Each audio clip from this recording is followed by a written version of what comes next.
Halo pemirsa, kembali lagi bersama saya di Sinui News. Pendidikan merupakan salah satu aspek penting dalam kemajuan bangsa. Namun hingga kini, kesenjangan pendidikan masih menjadi persoalan yang perlu diperhatikan, mulai dari perbedaan fasilitas, kualitas tenaga pendidik, hingga kondisi ekonomi keluarga yang mempengaruhi keberlangsungan sekolah para siswa. Nah, pada hari ini, kami sudah terhubung dengan salah satu rekan reporter kami, yaitu Gwen Madeline, yang berada di SMK Indonesia Surabaya, bersama dengan Ibu Dahlia Diati, selaku Ketua Litbang SMK Indonesia Surabaya. Silahkan Gwen. Terima kasih Jessica. Hai Sinluyers, di sini bareng sama saya Gwen. Yuk, hari ini kita pergi ke perpustakaan.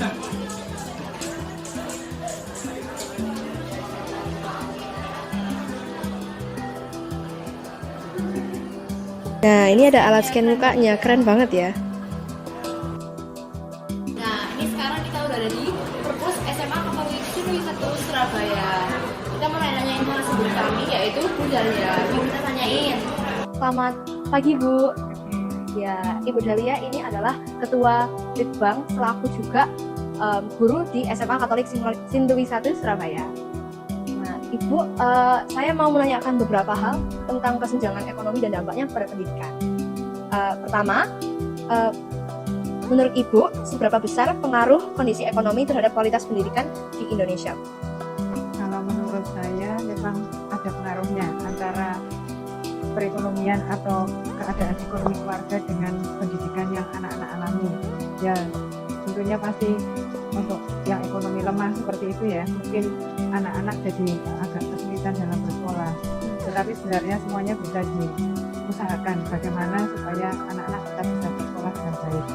Jadi berdampak pada kesempatan anak untuk mendapatkan pendidikan ya Bu. Lalu bagaimana perbedaan ekonomi antar daerah memengaruhi pemerataan pendidikan di Indonesia? Mungkin Ibu sempat baca berita atau gimana gitu mengenai topik ini?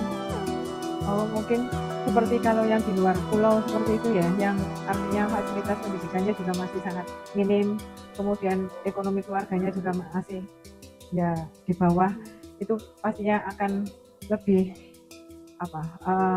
pendidikan yang mereka dapatkan pasti beda dengan ya kayak misalkan di Papua, di Kalimantan yang anak-anaknya harus sekolah jalan kaki seperti itu kan juga beda sekali dengan kalau yang ada di kota, mereka sudah fasilitas lengkap, seragam juga sudah lengkap, atau buku-buku itu penunjangnya sudah banyak. Sedangkan kalau yang di luar pulau, yang pelosok itu kan fasilitas masih minim, jadi otomatis dan tenaga pendidiknya juga masih kurang, jadi itu akan berpengaruh ya mestinya. Mungkin menurut Ibu faktor ekonomi apa yang paling menyebabkan masalah ini? Mungkin orang tuanya, pekerjaannya ada yang di PHK setelah pandemi atau bagaimana? Mungkin ya seperti itu, tapi kalau secara detailnya saya sih ya kurang tahu sih, tapi ya mungkin terjadi bisa seperti itu ya, karena PHK-nya orang tua, mungkin ya kondisi perekonomian yang mungkin lemah, jadi akhirnya pendapatan juga berpengaruh ke keluarganya, akhirnya tidak bisa menyelesaikan administrasi sekolah, ya banyak faktor sini lah. Lalu bagaimana perannya sekolah khususnya SMA Katolik Surabaya untuk membantu menangani atau membantu siswa-siswi yang dananya mungkin kurang ini agar tetap bisa berprestasi, mencapai pendidikan yang bagus?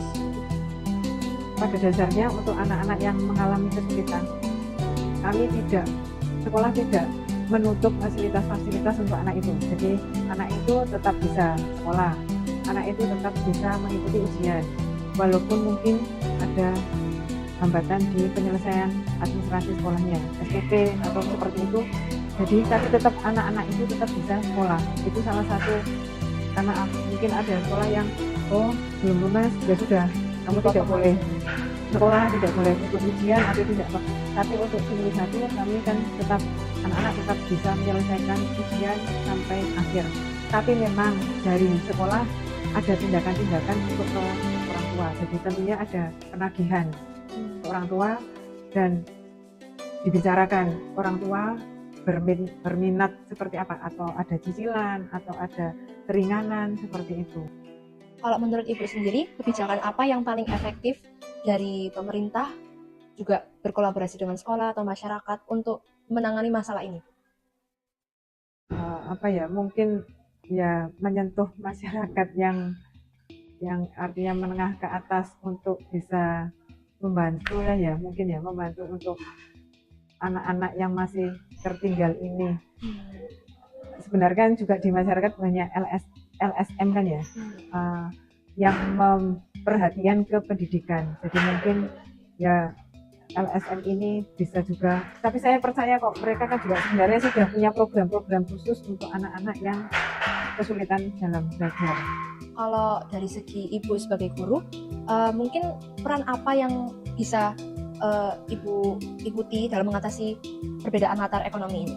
Memberikan yang terbaik sih, artinya ya khususnya karena saya misal mengajar di sini, saya tidak membedakan sih antara anak, kamu yang belum lemah atau kami tidak perlu tahu itu, pokoknya ya sudah kita mengajar semuanya apapun itu dia kondisinya. Justru yang kesulitan belajar ya saya berperan, saya bertugas untuk membantu mereka, anak-anak yang kesulitan ini supaya dia bisa ngerti tentang pelajaran. Mungkin Ibu bisa berikan saran agar masalah ini dapat berhenti sampai sini aja. Biar pendidikan yang layak ini dapat dirasakan oleh semua anak. Itu mungkin saran untuk pemerintah atau halayak atau mungkin ya mengadakan seperti orang tua asuh itu ya. Terus mungkin juga untuk anak-anak yang dalam kesulitan belajar mungkin ada tutor sebaya lah, atau mungkin supaya anak-anak itu juga mungkin tetap bisa ikuti pembelajarannya, ada ya seperti belajar bersama gitu ya, atau yang menggalakkan orang tua atau mungkin ya, atau lembaga-lembaga pendidikan yang terlibat yang mungkin membantu dalam hal ini. Ya mungkin sih begitu saja dari kami Sindu Years News, Bu. Terima kasih untuk waktunya, Bu. Terima kasih, sama-sama. Ya. Semoga semuanya lancar. Oke.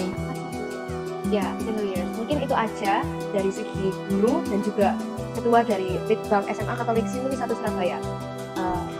Selebihnya saya kembalikan kepada reporter Jessica di studio.